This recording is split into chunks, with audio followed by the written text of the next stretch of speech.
Well, as you may have noticed, if you listen to the show, I don't really talk much about impeachment on this show, mostly because the subject bores me, frankly, and I'm not good at pretending to be interested in things that I'm not interested in. That's one of the reasons why I was really bad at customer service jobs, when I was a teenager, because, someone comes into the pizza place and says, what pizza toppings do you recommend that I get on my pizza? I honestly don't care. I really don't care what pizza. Why would I care what pizza toppings you get on your pizza? Just hurry up and order, you glutton. Anyway, so faking interest isn't my strong suit.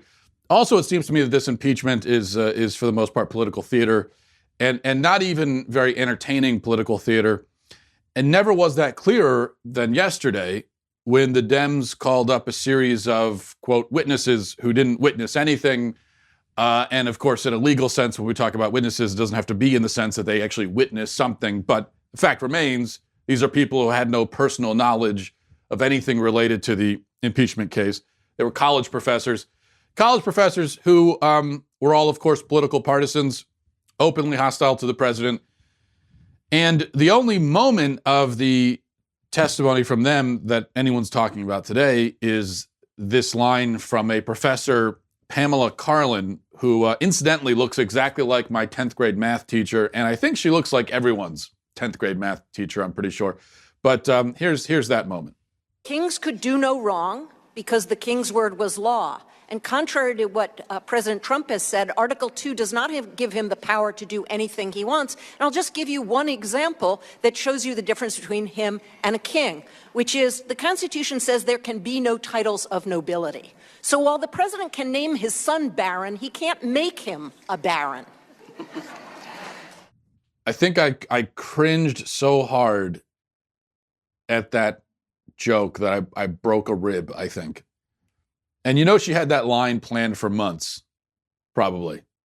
She thought of that one. She wrote it down on a note card. She said, oh, this is good. This is good. She practiced it in a mirror 40 times. She was thinking that it would absolutely kill. And then she delivers it, and she gets this awkward pause followed by, and it's even, what's worse than the awkward pause after a joke is the polite chuckle that she got from a few, the polite, sympathetic chuckle that she got from a few people in the room. In fairness, an impeachment hearing is kind of a tough venue for a comedy routine. So I think it would be hard to make your material land no matter how good it is. But this material would bomb anywhere. And I say this, by the way, as a huge apologist for and fan of puns. I have no problem with puns. I love puns. I will defend puns to my dying breath. It's just that this pun was punishingly bad. Sorry. Had to throw that in there. And this is all there really is to say about that joke. It's cringy, corny, lame, like the one that I just did. And all puns tend to be, but this was, I think, a few levels beyond that. And the fact that these people are coming to the hearing with lines like that, ready to go, only proves again that this is all performative, it's all theater. And I think that should be our focus. We should focus on that rather than, as conservatives, engaging in our own performance, pretending to be offended by the dumb joke that this lady told. Unfortunately, a lot of Republicans and conservatives today and yesterday have chosen the latter course, pretending to be offended by it. In fact, I only heard about this joke because a bunch of conservatives on social media were angrily shouting about a Dem impeachment witness who attacked a child, attacked a minor, attacked the president's child, and so on. Someone actually said on Twitter, I saw, someone said something like, she went on an unhinged rant against the child, attacking the child. And I heard all this and I said, wow, what did this woman say? She attacked it? So then I watched the clip, and no, obviously she didn't attack Barron Trump. There's no attack here. What exactly is the attack? She's saying that Trump can't make his own son a baron. That's not an attack on the son, obviously. That's a criticism of the president, not of the president's child. But we all know that, right? We all know that she didn't attack the kid. Nobody's really outraged about it or offended, but some people on the right are pretending to be, and this is a troubling trend that I've noticed on the right. Now, we know about the fake outrage on the left. They do it all the time, and I talk about it all the time. I think it's becoming more and more common on the right, and I'm really not a fan of it because I hate fake outrage on either side. I think it's pitiful, it's pathetic, it's lame. I don't think it accomplishes whatever you think it's going to accomplish when you engage in it. But some people on the right have decided that the best way to beat the left is to act like a fainting damsel in distress at every opportunity.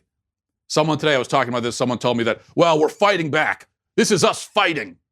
You're fighting by crying about a joke? That's you being a warrior? That's you fighting? No, that's you being a wimp. Okay, that's you acting like a wuss. That's also you undermining everything you've ever said about how the left are a bunch of snowflakes who overreact and so on and so forth. So I don't think that we fight by doing that. I think we just become the very thing that we're fighting, which is a profoundly bad strategy. It's also embarrassing and pathetic. And especially to see grown men, so some grown men on Twitter, this joke was just way out of bounds. I just am so offended by this. Now, I mean, the fact that you're doing it online means you don't have to keep the straight face, but I guess I could sort of respect it if you could keep a straight face while pretending to be offended by that. Some other people said that she invaded Barron's privacy. Invaded his privacy by saying his name? He's the president's kid. Everybody knows his name. It's not an invasion of privacy. It's a fact. We all know what his name is. We don't need to reach for some way to make the joke into a crime against humanity. We don't have to desperately grasp for a reason to be offended. I think the much better course, really. So if we could choose between being fainting damsels in distress on our fainting couches, just, collapsing and, oh my goodness. If we could choose between that or being immature trolls mocking this woman for a bad joke, I would say, let's go with the immature troll route. That's better. Let's go with that. It's a corny, lame joke. And that should be our point. And we should leave it there. And then get back to the bigger point, of course, which is that this is all political theater. And this is an example of that. I think that's what we should be. That's what we should be focused on. All right. By the way, giving holiday gifts is great. And the only thing, though, is overspending on all those gifts is definitely not great. So why spend more than you have to? Finding the lowest price is easy if you have Honey. Honey is a free browser extension, emphasis on free, I don't know if you caught that part, that automatically finds the best promo codes whenever you shop online. I can tell you that I use Honey for all of my Christmas gifts and for all the Christmas shopping that I did, and I saved a ton of money that way. Look, if you're gonna be spending money around the holidays, no way around it. So why spend more than you have to is the point. And that's why I used Honey. Honey has found its over 10 million members, over $1 billion in savings. Honey supports over 20,000 stores online. If you're buying gifts this holiday season, then you need Honey. If you're not, you probably know someone who is, so you could do them a solid and tell them about Honey. Honey can help make sure that you're getting the best price for whatever you're buying. It's free to use. It installs in just 2 clicks. There's just no reason not to use it. Get Honey for free at joinhoney.com/Walsh. That's joinhoney.com/Walsh. Okay, well, if you want to see identity politics at its most hilariously confused, then let's check in with a meeting of Pete Buttigieg supporters. I'm going to show you the video in a minute, just a little bit of setup here. This is a meeting held by black leaders in South Bend, Indiana, and they're trying to rally support, specifically in the black community, for Mayor Pete's presidential run. Well, Black Lives Matter showed up, and they weren't happy about this. You see, they don't like Pete Buttigieg recently. We've talked about it a little bit, but he's gotten himself in trouble on the racial stuff, especially last week when an old video surfaced of him, if you can believe it, claiming that there's an issue in the inner city with kids growing up without role models, which is one of those obviously correct observations that apparently you're not allowed to say anymore. It'll make you racist. So Pete Buttigieg said that a few years ago, and it's one of the reasons why BLM and those folks don't like him. So they showed up, and they weren't happy. They say that these black leaders aren't real black leaders. They're not qualified for that position. They don't speak for the black community. But see if you can, if you notice something. I'll play this clip for you. See if you notice something a little bit strange about the BLM activist who is making this point. There's something kind of conspicuous about him. And see if you notice it. Watch. Black leaders that don't have three-piece suits, leather jackets, and nice clothing. Where are these black leaders? Who chose these people as black leaders?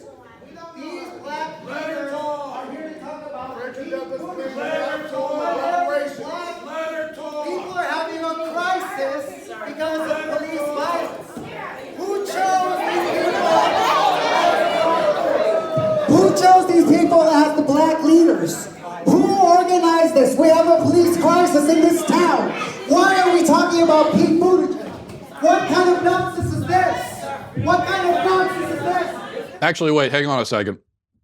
Before we get to the main point here, can we go back very quickly to 23 in that 23 to 27 in that video? 23 seconds, 27 seconds. I want to focus on that for a minute. Let's watch that moment one more time. Who chose these people? Okay, yeah, that's what I thought. That's an elderly woman running up with a cane to smack the BLM guy with her cane, but she was restrained by the audience. That I just checking. I want to make sure that I saw that right. And yeah, that is what happened there, which is of course is awesome. Meanwhile, the BLM guy who's stealing the microphone from a black woman and claiming that she isn't a real black leader is not himself black. That's the conspicuous detail here. I'm not going to make any assumptions about what his race or ethnicity is, other than to say that he definitely is not a black man. I think that much is clear. So to review, this is a non-black man stealing the microphone from black supporters of a gay Democratic presidential candidate. How do you even begin to do the intersectional math here? It gets very confusing. And this is one of the reasons why the left is imploding gloriously before our eyes. Because the identity politics math has become so confused. They've long since determined, of course, that ideas don't matter. The truth doesn't matter. Forget about that. All that matters is jockeying for position, the scrambling for victimhood status, the placing of people into categories based on their race, ethnicity, gender, sexuality, and so on. But there are so many categories now, and we've been divided in so many ways that it's just chaos. I've talked many times about the victimhood hierarchy on the left, the victimhood pyramid. Well, it seems the pyramid is crumbling, and this is the result. This is really no different than well, think about what was it at the a Democrat town hall on CNN a few months ago, where you had a quote trans woman, that is a man, stealing the microphone from a woman, an actual woman, to go on a rant about how he's being marginalized and so on. So we're used to seeing that. We've been seeing that on the left now for years, and I've talked about it plenty of times. How these men, these gender-confused men, are superseding, are taking precedent over women. But this is one of the first times I can think of where you've got certainly a non-black guy coming in and just boldly taking the microphone from a black woman. Not just taking the microphone from her, but taking it from her so that he can talk about race issues, so that he can be the one to talk about the situation that the black community is in. Wow. Speaking of disarray on the left, here's one other example. I don't mean to go backwards, but this related to impeachment. This is Representative Al Green. I'm going to play this for you. Although he's a Democrat, he's got a problem with the way the impeachment hearings are going. And maybe you can guess what his problem is going to be. Watch. Mr. Speaker, I rise because I love my country. But I also rise today with heartfelt regrets. It hurts my heart, Mr. Speaker, to see the Judiciary Committee hearing experts on the topic of impeachment, one of the seminal issues of this Congress. Hearing experts, Mr. Speaker, and not one person of color among the experts. What subliminal message are we sending to the world when we have experts but not one person of color? Are we saying that there are no people of color who are experts on this topic of impeachment? What is the message that we're sending? Mr. Speaker, if I am wrong, I will apologize. But if the committee is wrong, if the Congress is wrong, what will it do? Mr. Speaker, people of color for too long have been ignored by one party and taken for granted by the other. Too often this happens. Not always, but too often it happens. Mr. Speaker, I refuse to be ignored and taken for granted. I came here to represent the people who are ignored and taken for granted. Yeah, actually, Al, you're in Congress to represent the 9th District of Texas. That's who you're supposed to represent, just to be clear. White and black.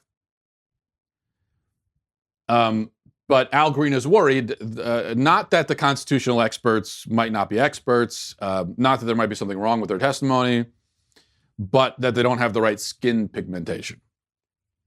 He's worried that the supposed expert testimony will be coming out of the mouths of people whose skin tone is too light for his taste. But that's not racist, remember? It's not racist somehow. Now, if the people giving the testimony were all non-white, and then a white guy got up there and said, we need a white person on there to hear from them, that would be racist. Right? But when Al Green does it, it's not racist.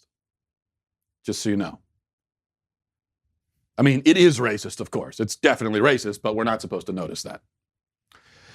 All right, moving on. I want to take a look at a piece in the New York Times that I've had on the docket here to talk about for a few days now. The piece written by Bradley Onishi. Title is, Could I Be My Own Soulmate?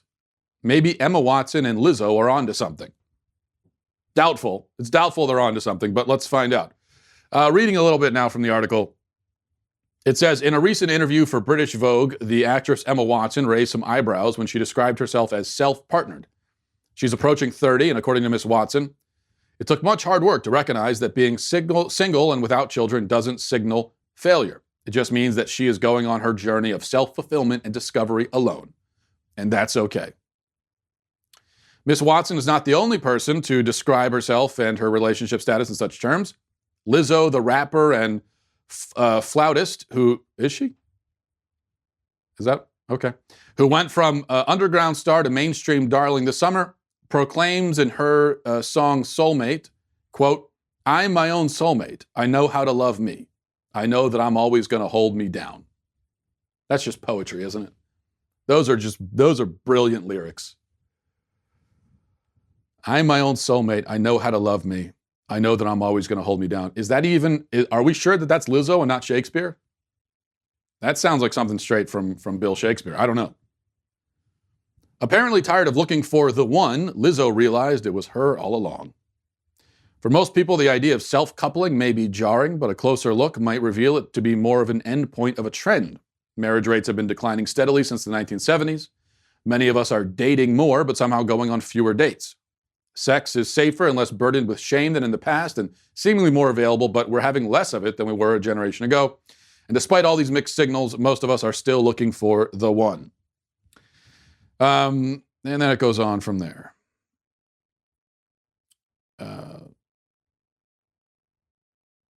This does not mean that seeing oneself as one's own partner or soulmate is equivalent to loneliness. While loneliness is an epidemic in numerous developed countries, including parts of the United States, the self-coupling Miss Watson and Lizzo reference is not the same thing as social isolation. It does not preclude meaningful relationships of all types. Okay, so you get the idea. loving yourself, being your own soulmate. A few problems here. Most of them are probably pretty obvious. The first is that love is love requires an other. Okay, because love is an act. Love is not just a feeling. In fact, feelings are many times irrelevant to love. You think about all the people close to you in your life, especially if you're married, if you have kids. You're not going to every second of the day, 100% of the time, have warm and fuzzy feelings about those people. Okay, because you're going to be angry with them sometimes, you're going to be annoyed, you're going to be stressed out, drained, all that. So what do we, if love is just a feeling, then do we say, in those moments as a parent, when you are just ticked off at your kids and you don't want to be around them, you just need some space. Does that mean you don't love them in those moments? Of course you love them. And that's because, now if love is just a feeling, then I guess we would have to say that your love for them in those moments is a little bit less than in the moments where you have warm and fuzzy feelings. But that's not the case, because we know that love is deeper than that. Love is an act of will. It's a choice. It is a thing you do. It is sacrifice. And that's why when it comes down to it, the idea of loving yourself, even putting aside this dumb stuff about self-partnering, being your own soulmate, I think most people with two brain cells know that that's ridiculous. But I think a lot of people would say, oh yeah, self-partnered is stupid, being your own soulmate is kind of dumb. But of course you need to love yourself. No, I would argue actually that loving yourself is meaningless. I would actually say that you shouldn't love yourself, or you shouldn't try to. Or at least that it doesn't really mean anything. When it comes down to it, I think the idea of loving yourself is meaningless. Everyone says you have to love yourself, but what do they really mean by that? What does it consist of? What is this? When you tell me I should love myself, okay, well, what should I be doing exactly? If you tell me I should love my wife, well, I know exactly what that's all about. I could start talking about what loving your spouse consists of. And it's going to be a lot of, and almost everything I say is going to be action-based. Loving yourself, though. I mean, you can love someone else by taking care of them, giving to them, giving of yourself to them. And that's what loving someone else is all about, right? But giving to yourself and giving of yourself to yourself and caring for yourself, okay, well, that's either simple self-preservation, which is fine. We do need to take care of ourselves. That's not about love. When you go and you're thirsty, you take a drink of water. Is that an act of self-love? Oh, I'm so in love with myself. Give me the water. No, it's just you do it because you have to. You want to live. So on one end of the spectrum, taking care of yourself, giving to yourself is self-preservation. On the other end of the spectrum, it could be selfishness, where you're giving to yourself too much and you're too focused on yourself. But what does love have to do with any of that? To quote the song, what does love have to do with it? I mean, what does love have to do with any of that? Lizzo says, I'm always going to hold me down. Well, okay, but that's because you care about your own interests. It's not noble. You can't try to make that into some noble act. Well, I'm always going to hold myself down. Yeah, that's not love. That's natural. It's even healthy to a certain degree. You're taking care of your own interest. It's not love, though. Now, holding someone else down, i.e. taking care of them, that's love.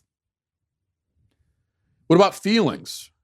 Well, as I already said, feelings have almost nothing to do with love, but to whatever extent that they are involved, okay, well, if you love someone else, then most of the time, you're going to feel affectionate towards them. What does it mean to be affectionate towards yourself? Okay, when I look at my children, most of the time, It can have the effect of warming my cold, icy heart. It can be very heartwarming and put a smile on my face. So I have a feeling of love and affection for my children. But wouldn't I be a narcissist if I stared in the mirror and just felt my heart warm at my own reflection? I mean, I can look at my kids who are, playing when they're playing nicely with each other, or they're being well behaved, and they're just being cute little kids. And I can look at them and I have a smile on my face, and it's just and I enjoy sort of just seeing the kids being kids. Well, wouldn't I be a narcissist if I could just sit for 15 minutes staring at my reflection, my heart sufficiently warmed by it? Now, sure, we should have a certain amount of confidence and self-awareness, but that's not love. Or self-assurance, self-awareness too, but self-assurance. So if you want to talk about confidence, self-assurance, fine. But again, that's not love. That's just confidence and self-assurance. So where does the love come in? I don't know. When does that ever help? And it doesn't matter anyway, because this is what I always say. There's way too much focus on how we feel about ourselves and getting our feelings about ourselves right. And people say really dumb stuff like, I've got to work on loving myself first before I can love anyone else. No, wrong. That is totally wrong. And if you go into a marriage or a relationship with an attitude like that, it's going to fail. That's the worst possible attitude. What does that mean? You can't love anyone else until you love yourself? What kind of a selfish bastard are you? I mean, would you say that to your kids? Oh, sorry, I can't love you today because I'm not really loving myself. Yeah, I'm not feeling myself today, so I can't love you kids. Sorry. I'm going to go sit in a corner and really work on feeling good about myself. And once I get there, I can come and show love to you. What an absolutely horrible way to approach relationships. No, I think the best thing is maybe we should all stop worrying so much about how we feel about ourselves. Maybe if we could just stop for 5 minutes, if we could all pull this off, and it's difficult for all of us, myself included. But if for 5 minutes we could just stop worrying about how we feel about ourselves, rather than sitting there, how do I feel about myself? How are my feelings towards myself? Am I confident in myself? Do I love myself? How about just 5 minutes, shut up with that, forget about it, who cares how you feel about yourself, and go live your life, live outwardly. Look at the world out there. There's a lot of stuff going on. There are people that depend on you. You have a family, you have friends, you got a life, you have a job. Go for a walk. I mean, go look at the trees and the sky. I mean, look at anything else aside from yourself, from your own reflection. Think about that. Maybe that's the key here. Rather than focusing all the time on our feelings about ourselves. I submit that if somebody lived their whole life never worrying about loving themselves, just no concept of that, not concerned about it, but they love other people, I submit that would be a fulfilling, well-lived life at the end of it. On the other hand, someone who spends their whole life just working on loving themselves, well, that at the end of their life, they're going to realize that they've done nothing, they've accomplished nothing, they've just been focused and obsessed with themselves the entire time. And they lived their life like this black hole that just sucks everything into itself. No light can escape. All right. So as it turns out, maybe the self-help advice of Lizzo isn't quite as stellar as maybe the media imagines. Leftists have taken over the culture in Hollywood, in academia, even online. and it's dangerous because they want to shut down open debate. Well, starring Adam Carolla, Dennis Prager, No Safe Spaces is in theaters on Friday, December 6th. So that's coming up, That's coming up tomorrow. Adam and Dennis take you on a wild ride to show you the effects of political correctness, identity politics, cancel culture. The film takes you through the impact on college campuses, big tech, and Hollywood. No Safe Spaces shows us why free speech is important to a free society, how it's being threatened, and what we can do, importantly, to fight back. It's not your typical documentary. It has animation, recreations, plenty of Adam Carolla's signature humor to help the medicine go down. No Safe Spaces takes you behind the scenes on Ben Shapiro's riot-filled trip to UC Berkeley. The God King of Daily Wire has a cameo, and even I'm in the film for a moment. If you can find me, I'll send Prager to your house to wash your car. Apparently. No Safe Spaces, rated PG-13, in theaters Friday, December 6th. Go to nosafespaces.com/Walsh for ticket information and theater locations. That's nosafespaces.com/Walsh for ticket information and theater locations. Okay, let's go to emails. mattwalshshow@gmail.com, mattwalshshow@gmail.com. This is from Andrew, says, "Hi, Matt. I was hoping you could touch on one of the most underreported embarrassments of our time. I see people calling breakfast brekkie online, and it sickens me and makes me yearn for the cold embrace of death. Would these people be tortured to death under your regime or just killed as fast as possible?" Brekkie? What? BREKKY. So you have now, are these grown adults? Are we talking about 9-year-olds saying this? If you're telling me grown men are referring to their breakfast as brekkie, dear God, it's worse than I thought. This is even worse than, I was talking to somebody a little while ago, grown man, and in fact, we were talking about I was in his house, and we were talking about his couch, which is a very comfortable couch. And anytime I sit on a comfortable couch, I always remark on the fact that it's a comfortable couch. But he doesn't call it comfortable, he calls it comfy. This is a grown man using the word comfy. Oh, it's so comfy. My God. No, if you're a grown man, you say comfortable, not comfy. And you say vegetable, not veggies. Brekkie is just, that is a crime. That is, I can't even put it into words. I refuse to believe it. I refuse to believe that there are grown men saying brekkie for breakfast. I need examples of that because I don't believe it. I refuse. I do believe it, but I refuse to, if that makes sense. This is from Jane, says, "Hi, Matt. I think you were way too harsh on the woman who emailed about her adult son who lives at home. Your solution was basically for her to just kick his butt to the curb." Yeah. But I think this condescension from people like you to people who live with their parents is really misplaced. In some cultures, families live together for many generations. You'll have many generations under one roof. There isn't anything necessarily wrong with living with your parents.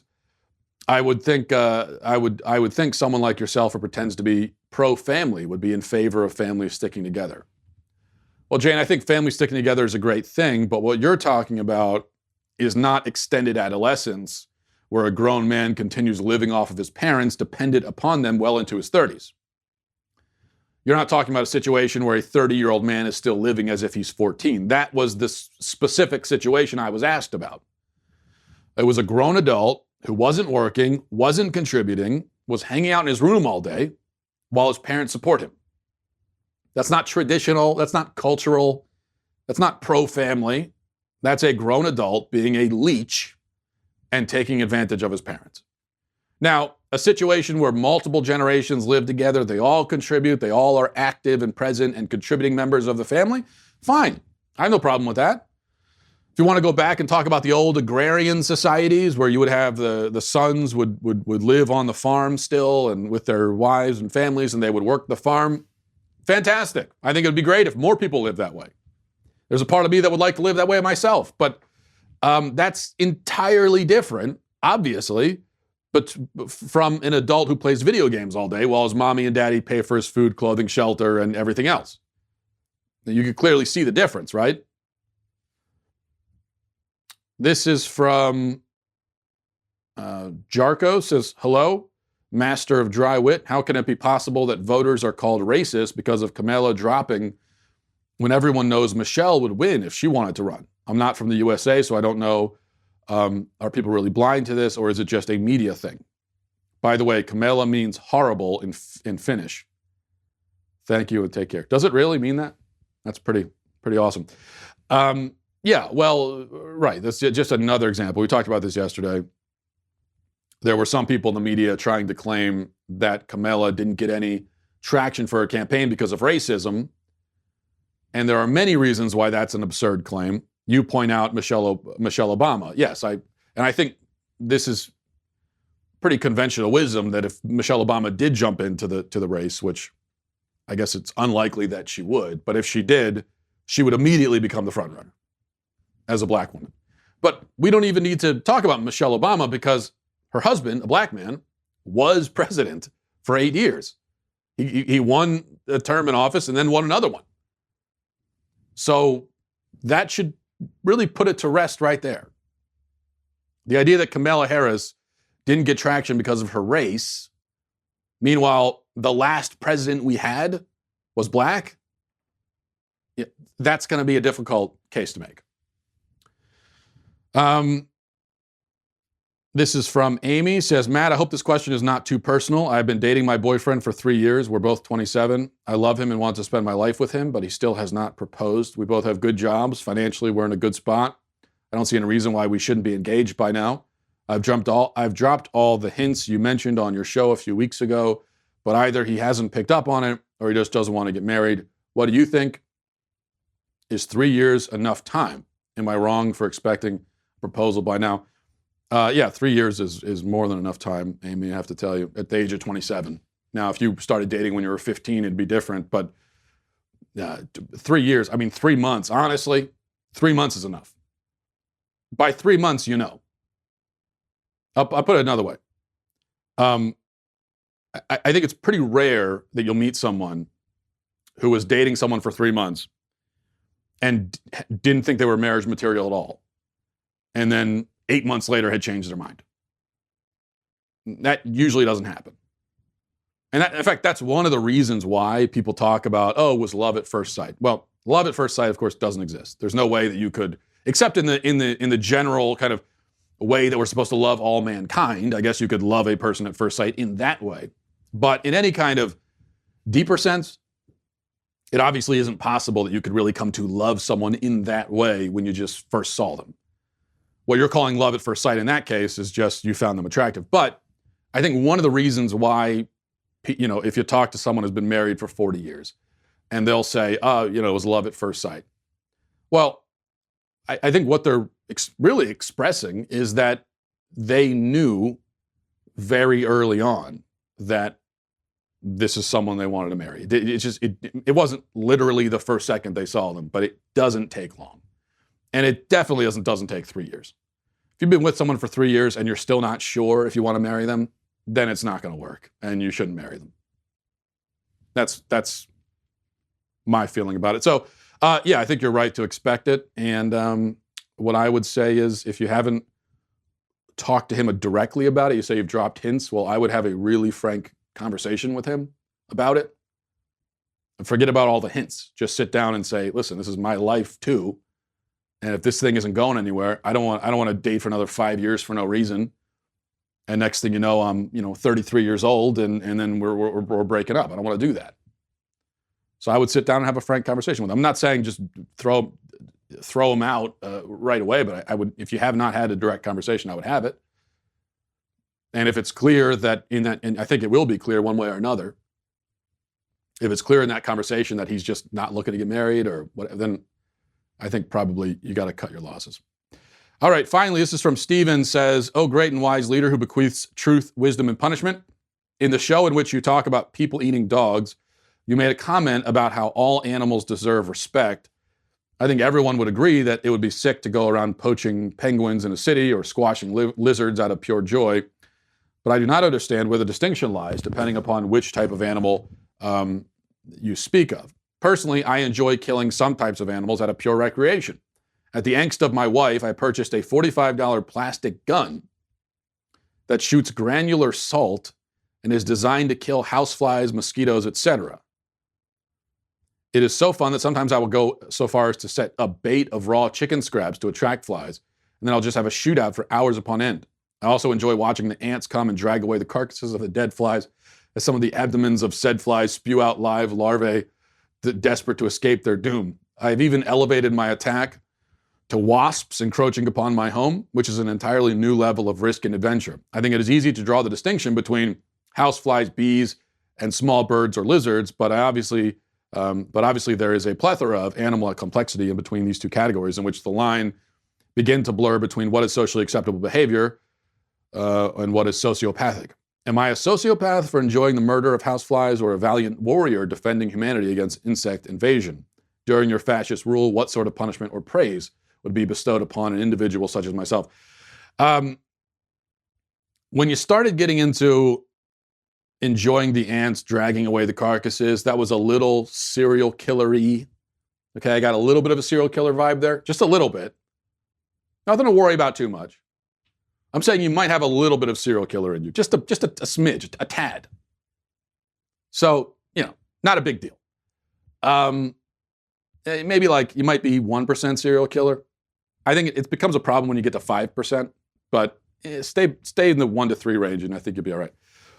But the bigger news here is you're saying that there exists on the market a plastic gun that shoots table salt and kills flies. That's a thing that exists in the world. That's the news. I had no idea that existed, and now I know exactly what I want for Christmas. That is awesome. That's amazing. I've always wanted something like that. And you know why I want it? I want it, and I'm with you. For the most part, I'm with you on this, totally. And I want it, because for the recreation, also for justice. Because so many times, when you've got a fly problem and you just get angry at the flies, and you feel like, I need to punish these flies. This is about justice. They have no right to be in my home. They have no right to fly around on my food. I really do want that. So what is that called? Please tell me it's called an assault rifle. Please tell me that's what they call it. If it's not an assault rifle, then that was a missed opportunity of the ages. But that's amazing. And no, I think it's great. I think you got to kill the flies anyway. You're protecting. It's not so much that you're protecting humanity. You're protecting your family, because mosquitoes, flies, these are disease-carrying creatures, and you are defending your family. I think it sounds like you said your wife is not a fan of it. Well, I think that your wife should have more gratitude for what you're doing. You're putting yourself in harm's way. Again, flies carry diseases. Mosquitoes could have malaria. And what you're doing is you are valiantly stepping in front of your wife and your children, if you have any, and saying, no, I will shield you. I will protect you. And you're charging into battle to go to war against these plague-carrying beasts. And your wife has the audacity to complain about it. It's amazing to me. As far as the question of, that's pretty much all that needs to be said about it, I suppose. As far as the question, on a slightly more serious level, although I am entirely serious about wanting this gun, on a slightly more serious level, I do think that when we talk about animals and how animals should be treated, and even which ones should be eaten and which ones not, and that sort of thing, I do think part of what we're weighing here is the capacity that these creatures have for suffering. And that's going to have a lot to do with their consciousness. And of course, we can't know exactly what sort of consciousness any animal has, because we can't be inside their minds. But I think it stands to reason. I think we all sort of assume, for good reason, that dogs in terms of the animal kingdom, have a pretty high capacity for consciousness and therefore for suffering. And that's why, if there's a dog on your property, you're not just going to shoot it. Flies, on the other hand, I think, again, we don't really know, but they probably have almost no capacity for suffering or none at all. They probably have basically no consciousness. And so, yeah, I don't think you have to worry too much about it. I wouldn't torture them. Like, I wouldn't capture one and tie it down and tear its wings off to try to get it to talk and tell you where its friends are. I wouldn't do that. But I think a shot of salt to the brain is to the fly brain is a quick and painless death. Probably better than these flies deserve, to be frank with you. All right, and so thanks for that email. Thanks for letting me know about that awesome product. I will go look it up right now. And thanks everybody for watching and listening. Godspeed.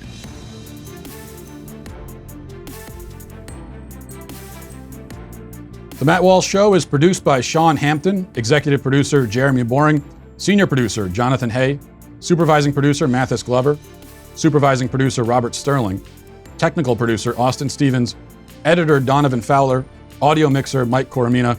The Matt Walsh Show is a Daily Wire production. Copyright Daily Wire 2019.